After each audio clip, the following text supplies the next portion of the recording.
Data brokers are releasing sensitive information about U.S. service members for anyone with a few bucks and an email address. That's according to a new study published by Duke University. Not only did they access thousands of military members' personal records, but they did so using domains from the U.S. and outside the U.S.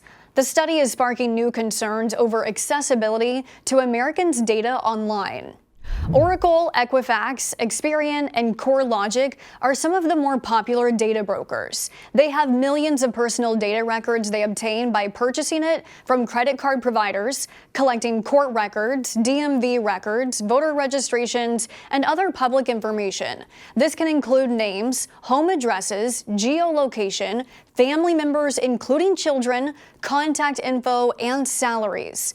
The data brokers compile it, store it, and sell it. So who can buy it? According to a co-author of the study, practically anybody, and for cheap. A customer can specifically seek out military-related data from more than 500 data brokers' websites.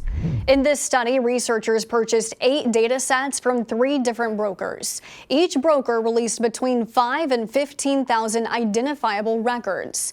In some cases, this included the ages and sex of children of active duty military members in Washington, D.C., Maryland, and Virginia.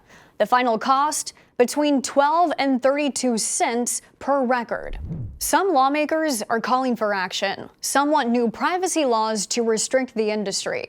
Senator Elizabeth Warren read Duke University's study and expressed her concerns over their findings. Quote, data brokers are selling sensitive information about service members and their families for nickels without considering the serious national security risks. This report makes clear that we need real guardrails to protect the personal data of service members and veterans. The vetting process, researchers say, was slim to none, even when they were purchasing U.S. military data from outside the country. Researchers successfully used .asia email addresses with IP addresses in Singapore to obtain data on U.S. military members.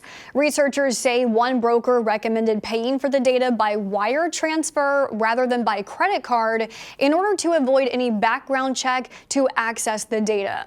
The lead author of the study said, quote, we were able to buy data without any vetting, even though it pertained to members of the military, even though we were using a .asia domain, even though we wanted data sent out of the country.